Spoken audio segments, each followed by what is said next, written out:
a pleasure to have you on here. How you doing, my friend? Matt, nice to see you again. I'm doing very well. I'm excited to be with you today. Awesome. I don't know when we're gonna release this, if it's gonna be we're filming this before NevaCon, but we'll probably release it afterwards. Are you gonna be at NevaCon next week? Oh yeah. Excited for that? It's one of the most exciting conference I ever attended, actually. So I'm very, very, yeah. Plus this year it's in New Orleans, which is pretty cool Yeah. and exciting. I'm not saying that before it was not, but I'm particularly excited to go to New Orleans. Yeah, it's definitely paying homage, I think, to the last NevaCon was like at New Orleans. That's the first one that I went to. I snuck into NevaCon when I was just getting Prism off the ground and got my wrist slapped a little bit by the Ticketfly people for that. But hey, you got to do what you got to do to hustle early on. Yes. It'll be fun to go back to New Orleans as an official attendee of the kind of yeah, the main industry conference. But man, I think I hope everyone knows bands in town. They might not. I started hearing about it in college, and it was and then I saw you talk at Billboard maybe 7 years ago or something. And I just thought I found out there was a really fascinating business behind this app, and just so much beneath the veil, and your brand and your presence is just like strengthened over the years. So would love to hear the story, I guess, to date. Like what's some high level numbers and some high level kind of like how much Yeah. volume is going through bands in town right now? Yeah, quick updates. So we really have three platforms. One is the concert discovery platform, the one that you may use as an app through the web or via email.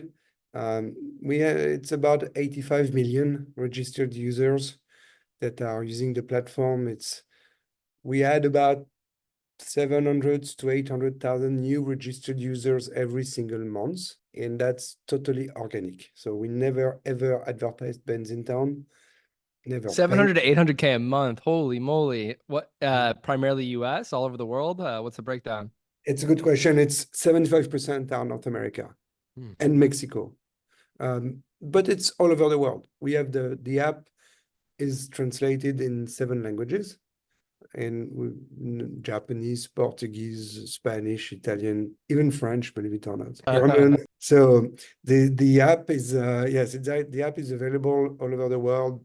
Still, usage is very, very much North America. So that's the concert platform. Last year, we recommended concert 4 billion times. 4 4 billion. billion times. Yeah. Interesting. So all the concerts on your platform times the number of users. Yeah, we have about 1.5 million events that were listed last year.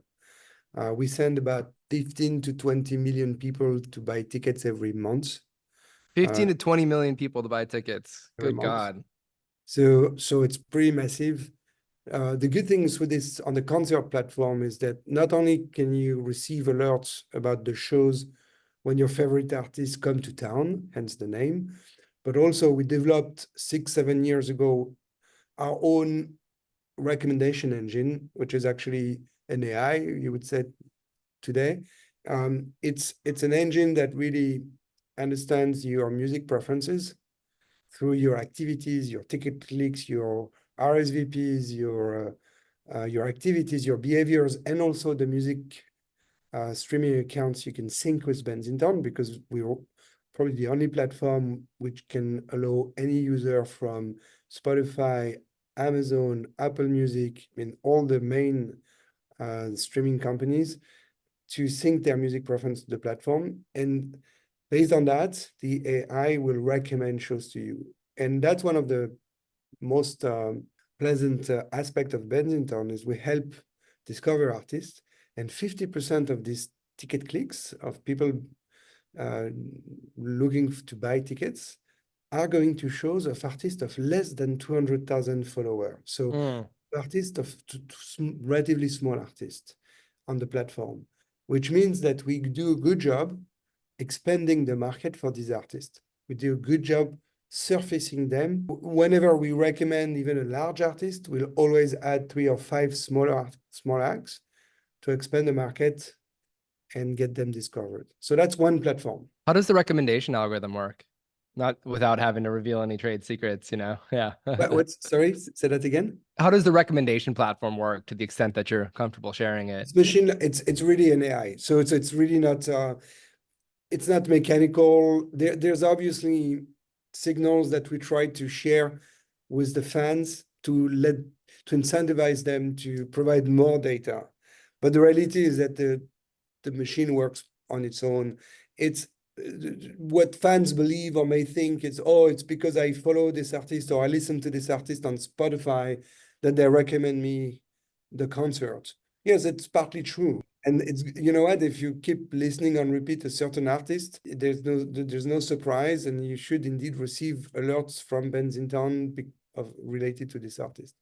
But if we only did that, it would be very limited. So we really have this tech platform behind, which will surface artists to surprise you.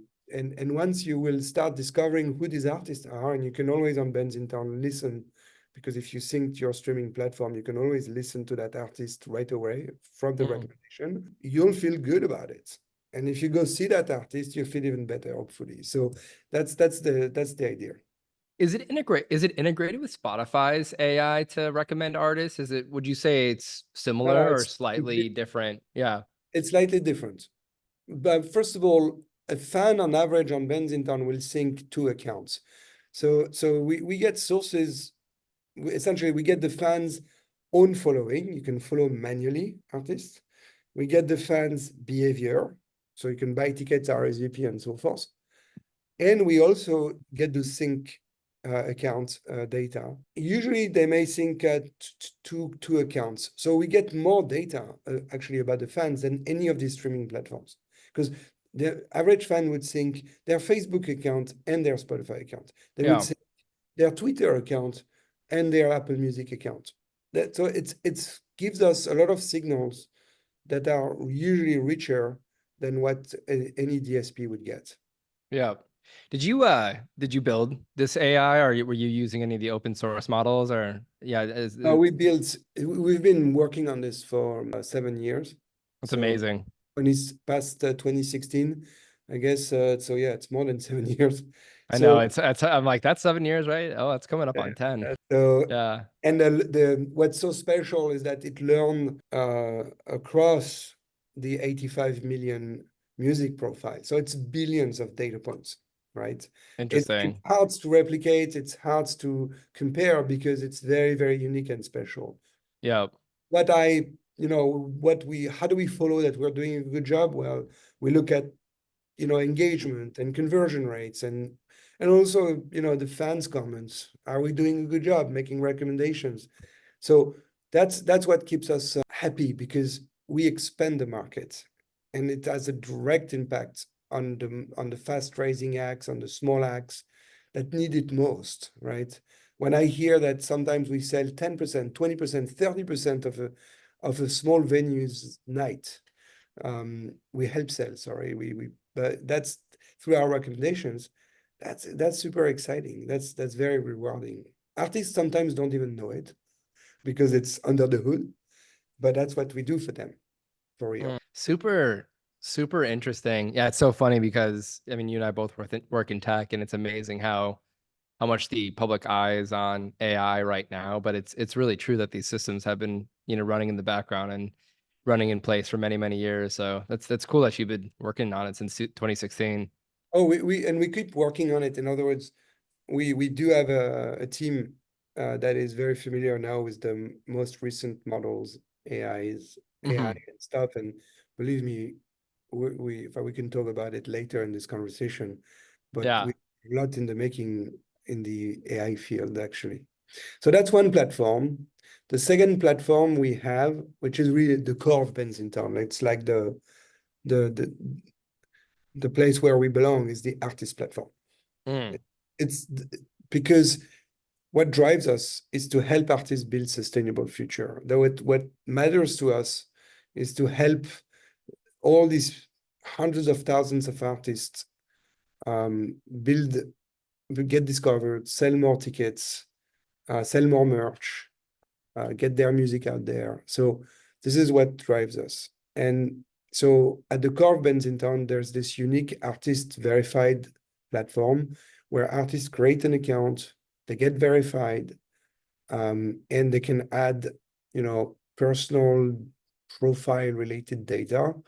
They can publish their event data, obviously, their tour dates and their shows, and they can message directly the fans through a messaging platform. They can also use a lot of our tools for free to publish their tour dates on their own digital properties. Like we provide them with widgets and stuff like that. You very often see a Bandsintown logo on these artist websites. Last but not least, we always believe that artists should own their own data, which is pretty rare and unique for a digital platform. So we give these artists a way to collect email and phone number and export them to their own platform. So in other words, they own the data with Bandsintown. They can message their follower for free with no filter, but they also can collect such data and use such data the way they want, because we believe it's the artist data, basically. Yeah. Has that always been the case for on Bandsintown? So what has always been the case is the messaging platform was there way before COVID. So in other words, letting artists communicate directly to their fans without filtering and asking them to pay anything like Facebook or Instagram would do. Yes, it's almost always been the case. Now, collecting first-party data, SMS and phone number and emails, that's the case since post-COVID. So we started, we offered these new tools post-COVID. And this platform is completely free for the artist. So that's really the partnership we have with the artist. We provide you with free tools to promote your shows, to sell more tickets. And the partnership is that in return, artists obviously help promote Bandsintown. Interesting. We never betrayed this positioning. We also, I should say, never compromised with the idea of selling secondary and resale tickets. On Bandsintown, there's never been, and there will never be any secondary or resale that has not been approved by the artist. So we only feature official ticket sellers. So how many, you can be an artist on Bandsintown, right? Just without actually like signing up with you, just because a promoter or a fan like posted a show. Is that right? Or in order for an artist to show up on the platform, do they have to explicitly sign up with you? No, they can, if they do list shows at venues through their agents. There are many situations or why they may show up on our platform without creating an account or claiming or verifying themselves. So how many artists total, and how many artists do you have that are actually like using the tools and stuff? Yeah, to the extent that it's public. You could say that there are 2.8 million artists on the platform, and out of which 650,000 created an account and verified themselves. Wow. It's pretty much all artists on tour in America and North America. Pretty much all artists on tour use Bandsintown. It's not like I've created an account on Bandsintown. When I say there's 2.8 million, we're global. So unfortunately, we don't have the same level of penetration in Asia or whatever. But we do a pretty good job in the major markets. Awesome. That's a ton of artists. So I think does that cover all three platforms, or is there another one? No, so the third platform is a platform dedicated to venues and promoters. So we do have Bandsintown for venues and Bandsintown Promoter, which are platforms helping venues take control of their presence across the on Bandsintown. They can create an account, they can manage their events, cancel, add an events that may not be listed. So if artists are not listing the event, sometimes venues do, to answer your previous question. Yep. It's also a way for venues to get more personalized presence, because they can control the look and feel. And that's the same thing for festivals and promoters. So we do have that third platform. This is the way we monetize Bandsintown, by the way. So people always ask us, so if the platform is free for the user and the platform is free for the artist, how do you monetize? Well, we sell services and marketing services to venues, promoter, and festival. Got it. That's how we monetize. So the third platform is more is both a platform that helps enrich the overall experience. It's also the platform where we monetize. Yeah. Now I used to pay for Bandsintown when I organized the festival back in the day. It was a great tool. great. I'm glad you liked Yeah, it. for sure. Now there's a fourth platform almost that is nascent, which is in fact a group of partners that we're building because we got integrated into all Apple platforms, Shazam, Apple Music, Apple Maps. We got integrated into, we are rolling out right now as we speak, a very large partnership with Google. We got integrated into Spotify. I don't want to forget anybody, but Microsoft Bing Chat, Bing and Bing Chat, they are GPT chatbot. So through this integration, it's almost like adding more than 1 billion viewers for these tour dates. And so when artists publish tour dates on Bandsintown, they are guaranteed to see their tour dates on Spotify, on Google, and all these platforms. They are guaranteed to control also these tour dates. And that's basically what Spotify said when we did the integration. They said, hey, artists, do you want to control your tour dates on Spotify? Create an account on Bandsintown. And that's the same thing that Apple is telling them, and that's the same thing that Google is telling them. So we are serving as the artist verification platform and artist verified platform for these platforms. And that's almost an extension of what we did so far, which provide the artist the comfort of publishing once and for all, as we say. Awesome. Well, that gives a good overview of everything that you're doing. I'd love to double click on many of these things, but I think one thing I'm always curious to ask about is like, how in the world did you get into all of this? What's your startup story? What's day zero of Bandsintown? Yeah. Yeah. No, look, first of all, my co-founder and I, Julian, my co-founder and I, we met around music. We are music geek. We are music fans. We love artists. Sometimes we cheer the artist even more than the music, because we always felt that we love the music, but we also love these guys who are always at risk, taking, putting everything they have on the table or on stage, I should say. I'm not an artist, but I always felt very close to these artists, which to me are very much like entrepreneurs. So the first thing I need to say is that we feel very, very close to the artist. We understand being an entrepreneur that their fight, but except that their fight I think is more important than ours, if I may. We modestly contribute to their success, but the fight of the artist is to make people happier. What always drove me is that I always thought that live music bring us more together, that it's this moment when everybody is in a communion, is cheering the artist, in the mosh pit. There's no gender, there's no race, there's no religion, there's no income, there's no CEO. I like to be in the mosh pit. I like to feel people. I like germs. I like this feeling of being all together. And that moment is priceless. It's one of the last tribal experience that we as human can have, right? So this contributes to society it brings happiness, it brings tolerance, it brings understanding to the world. So the core of who we are is recognizing the magic that artists are doing, can actually create. It's looking for these human moments, and so at some point, because we were really music fans, when we came to the US, as you can hear, I came from France. We were already entrepreneurs.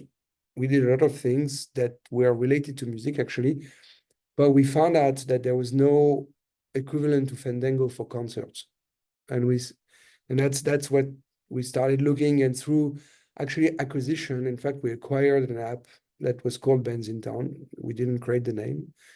Through acquisition, we built a company that has a very strong pillar. What was it at the time that you acquired it? We acquired in 2011. Yeah. And then in 2013, we acquired an ad platform, because I didn't mention it, but we do monetize Bandsintown through a very large ad platform that we also acquired. And then we grew the artist platform, the promoter platform. So we did create step by step a very successful business model for this company. And in 2011, when you acquired it, how big was it at the time? And was it the same app that it was today, or? No, it was a Facebook app that was looking at some stuff on mobile. What we really liked was we were looking for the tour dates initially, which we were thinking, if we want to create a guide, first we need the data. So there must be someone who have data in this country. So we started to explore, trying to find who may have data. There was not much. In Europe, in France, actually, we had worked on a similar project, actually. We had created a website that was presenting all the dates for movie listings, concert listings, even Broadway type of shows within the same database and the same website. And we became really successful with that site. So we had some background, we had some experience in this type of activity. But first we were starting to look for the data. And so step by step, we realized that the user experience is important. Providing fans with a consumer app was critical. So launching a mobile app was important. We launched it in 2012. But what became so fascinating was that there's realization that we could really help the artists and build a successful model that would eventually really help the artist. Build the artist platform was probably a real accomplishment, a real project, which is never ending. Yeah, never. No kidding. No kidding. I mean, it's pretty cool what you all have accomplished. How many employees did you have in 2011, and how many do you have now? Like, what's been the trajectory of the business growth? Well, at the time we were doing other things. We were publishing a lot of apps in various type of fields. So it's not really comparable. But the team that we acquired had 3 people. Today, Bandsintown, so we stopped doing all these other apps. We sold some of these activities actually. And now we have approximately 70 people. Wow. So it's a fairly lean and efficient team for the 3 platforms. Yeah, it's funny. It's like 70, even with Prism, we have like 30, and 30 feels big to me, but in the greater scheme of things, it's a very small team. And that always kind of keeps me saying, it's just the kind of, like, even hearing you say you have 70, I'm like, 70 is big. Like that's not, I'm not saying that as offense to you, by the way. I'm just like, that's impressive. That's a lot of people. But at the same time, yeah, compared to Google, right? It's 70,000 people, right? Look, Like each stage, if you want, each stage, I grew a company in France from 0 to 1,000 people. So wow. I had a different type of experience. It's each stage. It's like the life of a kid. We're talking about your kids. It's each moment in the life of a company is very different. A company that has like 10, 30, 50, 70, 120, 500, or 300, 500, it's a complete different lifestyle. It's a complete different, the problems are very different. The challenges are very different. So, but there's no all stages have charm and Yeah. you can enjoy them all. Yep, absolutely.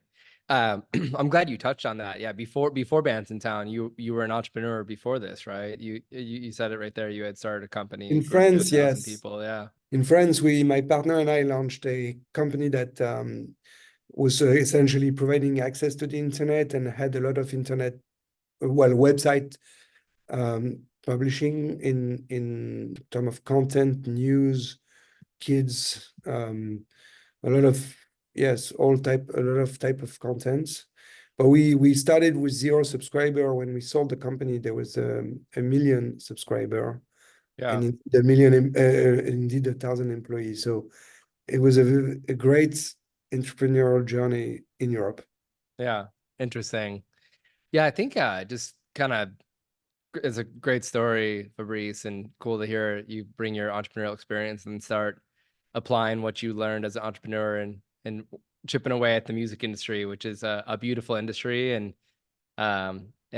there's also a tremendous amount of challenges with the industry. And I think collectively, the whole thing is getting to deeper and deeper layers of sustainability. And and I'm sure you have heard this before, but in tech sales or in tech companies, they say like there's only one problem. There's only a sales problem. And long story short, if sales are heading in the right direction, sure, you might have 100 problems, but if sales aren't going in the right direction, you have one problem. It's sales.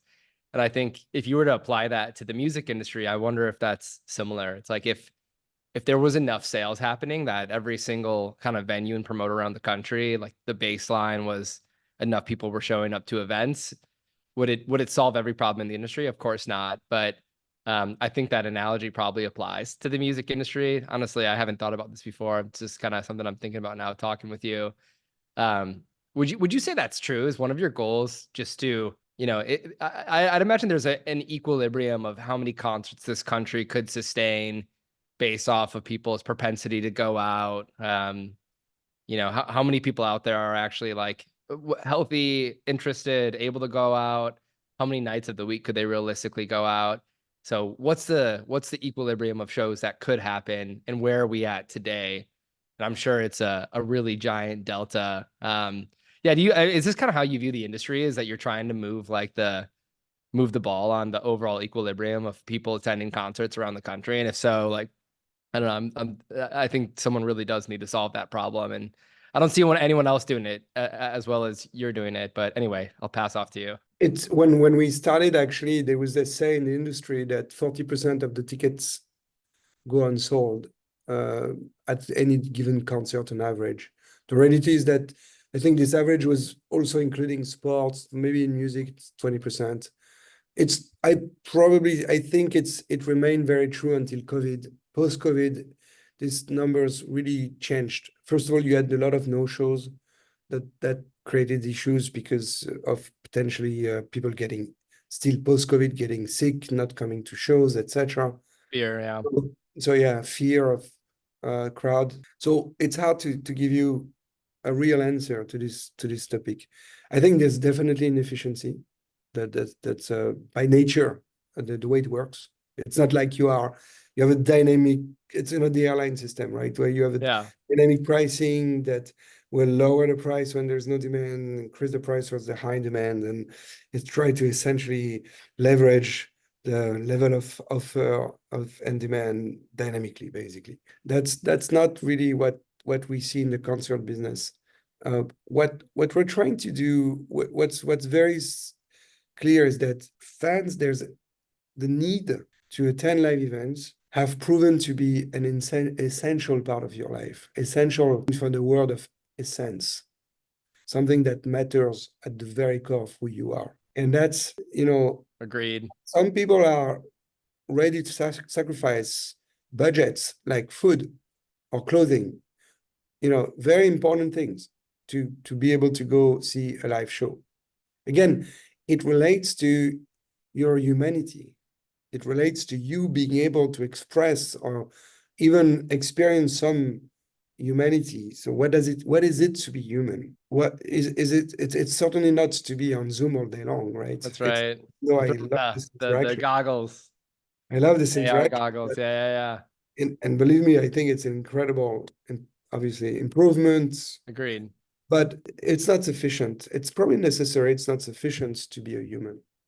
So that perception became so obvious that indeed after COVID shows, the desire to go to shows exploded, and shows sold out much more than they used to. And that desire became like an awakening, almost it was kind of an acknowledgement. People felt it, knew it. Who didn't like live music before COVID? I mean, at the end of the day, but people probably realized that it was an important part of their life. So what we're trying to do in that very competitive environment, there's an unprecedented level of demand, and there's also an unprecedented level of offer, because conversely, artists suffered a lot from COVID, And they still do. I mean, 3 years after, some people are just now catching up on releasing album, going out on tour and everything. So how do you match this level of demand and offer by facilitating discovery? Because not everybody can go by nature, it's very easy to understand. When you look at the follower of a very large artist, the superstars, whatever, they cannot play more than a certain capacity of venues. And I'm not going to drop the Taylor Swift example here, but even if you take a much smaller artist, very easy. You look at the number of followers on Instagram or Bandsintown, and you look at the number of attendees that can attend the entire show, the capacity of each venue, and you see that, I don't know, 80% of those fans are not going to be able to attend the show, right? Mm-hmm. So that's, even though that's maybe frustrating, it was the case when Taylor Swift said that 2 million people couldn't buy tickets. I was here saying, hey, I have a lot of artists who would love to get your fans to buy some tickets from them. And believe me, the level of excitement, of pleasure, of joy, of connection with others can be really, really strong in a small venue. Mm-hmm. Being at a small artist can really be rewarding. And so can absolutely offset the fact that you missed the opportunity to see that big artist or that artist that you're a super fan of. So for me, discovery is still a challenge. It's more than providing efficiency. It's opening people's hearts and mind. It's letting them, opening themselves to others and to share moments with others in contexts that they were not expecting. I love that tagline there, like opening people's hearts and minds to go see the band at that local venue. I hear you though. I hear you. It's a profound experience. Yeah, and it's self-fulfilling. In other words, if once you start to do that, you can get really addicted. That is a really interesting point. I don't think a lot of people think about this. I have this understanding that a lot of concert goers out there only buy at the kind of the short tail or either the short tail or the long tail, meaning like they would go to Taylor Swift and go to an arena, but they haven't necessarily gone to a show at a club. Like you think that there's demographics and profiles of people who are only seeing like the Beyoncés and the Taylor Swifts, but haven't, gone and seen a smaller up and coming act. Yeah, it's obviously a challenge because those big acts gets a lot of media attention. Even Mm-hmm. at the age of social media, you might think that they they should get less of the overall share of voice. But unfortunately, because of the echo chamber and the algorithm, there's not much diversity or there's not much, in fact, discovery in all these TikTok or Instagram profiles. Yep. So yes, these big acts do get a lot of the budgets and the attention of especially the youngest generations, which also have less opportunity to discover acts because a lot of small venues and bar shut down or do not show live music anymore. So, and some of the younger generation may not go out as much as they used to, right? There are a number of things that they do less, as we all read about it. They drink less alcohol, they have less sex, and they go out less, for whatever they say, which, by the way, let me believe that it's even worse than what they declare, because usually on these kind of topics, you tend to brag more than to be conservative in That's surveys. probably true. Yeah. So yeah, so that's an issue. And that's why actually we're fighting and we are supporters of NIVA, by the way. That's Yeah. why we're so involved in NIVA because yes, independent venue tends to be more open, diverse, and curious about new acts. Therefore, they are still one of these stages that keeps the community vibrant Mm-hmm. and discovery very, very active. New acts usually come from your neighborhood or not, or the state, at least very, very rarely from, another country. And so it's important for local acts to have places to play locally and to grow and to confront themselves with the crowd, which is Mm. essential to also the growth of an artist, in my opinion, more than to just be stuck in a recording studio or in a bedroom, if I may, Yeah. to Yeah. record as many songs as possible, list them on Spotify, and pray that at some point something there will be a sparkle and you'll become famous and the Live artist will. happily ever after. Yeah, exactly. Interesting. Yeah, there's a that's a really fascinating point about Neva and the local venues and just encouraging more people. I think it's definitely a better world if more and more people are going to concerts and the experience that is had there. When people obviously it's a good thing that you have more and more people signing up. I think that's a clear signal that folks are interested in live music events. Like they want to, they're going to sign up with you um, and they want to stay in the loop. Do you have data around seeing people's attendance of concerts increase over time when they sign up with you? Oh yeah. In general, yeah, that's a great question. Actually, I don't pull this data quite often, so thank you for reminding me this Yeah. one. Yeah, they go 3 times more to concerts than before they sign up, on average.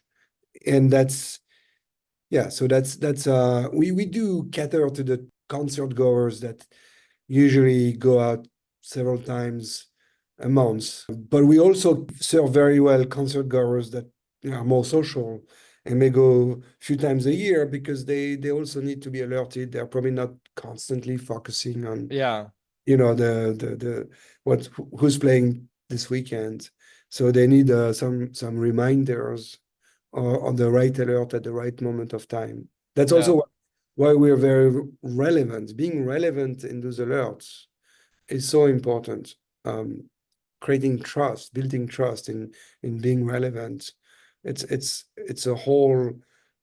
We're not sending in. We send hundreds of millions of emails every month, and these alerts as well. Or I mentioned last year 4 billion recommendation. None of them has been sent without being personalized to the recipient. None of the emails that are sent, none of the alerts, nothing is not related to your personal music That's taste. awesome. If you Yeah. Obviously, if you share with us, if you don't, then we're trying to be creative and recommend stuff that are relevant. But yeah, so relevancy matters. Fabrice, I want to make sure we have enough time to cover a couple of the topics you wanted to talk about. I know you're kind of getting into some like data distribution stuff in the future. Would you mind talking about that? Sound pretty interesting.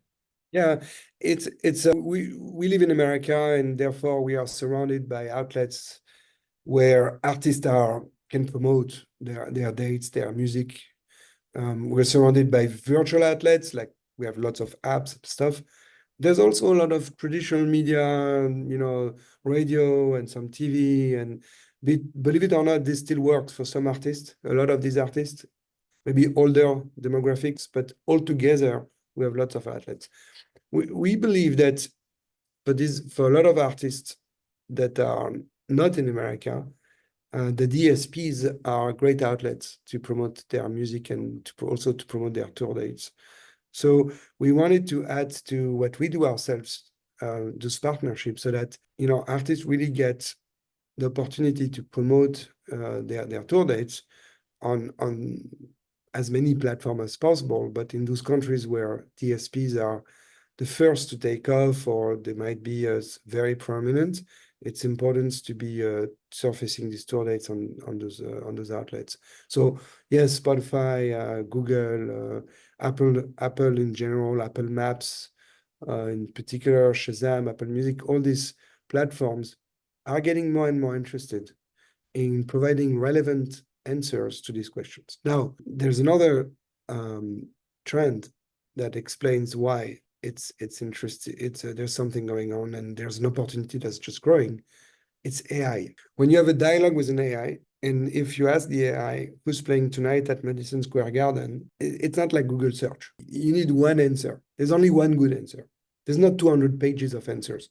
There's not, the reseller or the fake venues, all the scams also that happen sometimes in those results that are very misleading for the users. All this needs to be eliminated from the answer of an AI, which needs to be really focusing on serving the question. And that's, by the way, I don't think that live events are the only is the only sector which is transformed by AI from this regard versus Of search. course. If if you say, I want to buy this, you don't, I want to buy a chair or an armchair. You don't want 23,000 pages of results. You want to be able to have a dialogue with an advisor or someone Mm. you trust, and that will provide the right answer. So we are their partner. We are a good partner to help source and provide the right answer, because our catalog is the most comprehensive catalog in the world, I believe. But it's also because of it's artist verified.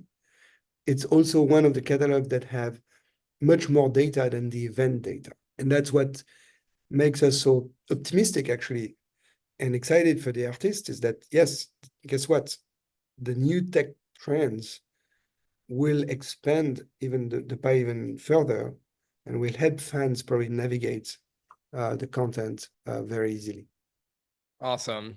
Interesting. Well, I think we got to wrap in about a couple minutes here. So maybe one last question. Is that okay? You got time for one more question? Sure. Okay. I love what you're saying with AI and just kind of piecing together many things that we've said in this conversation. I think what's left is I'm curious to hear your vision for the future of what you want to see in the live music industry, how you play a role in it, how AI plays a role in it. Like if in the next 5 years, if the perfect series of dominoes were to happen in favor of the most utopian version of the music industry, what does it look like to you? That's you put me on the spot. For sure. I always think that being an entrepreneur is to have an ability to combine a deep understanding of being pragmatic, and deep understanding of what is present, with a good intuition of what's coming up and what is future. But it's that combination, that tension, this ability to make changes one step at a time, and make big changes also overall over time, that makes a difference. So I'd be very modest about things that are changing. Again, to me, the challenge for the live music industry is to to to to remain one of the last resorts of Mm, freedom of speech, of diversity in culture, to be one of the most creative, vibrant communities that humanity can have, and not lose that, not switch to a virtual stage. Although I love virtual again, but a virtual stage that would be only start with TikTok or Instagram, and that would over time kill the spontaneousness and the true uniqueness of artist discovery on small stages.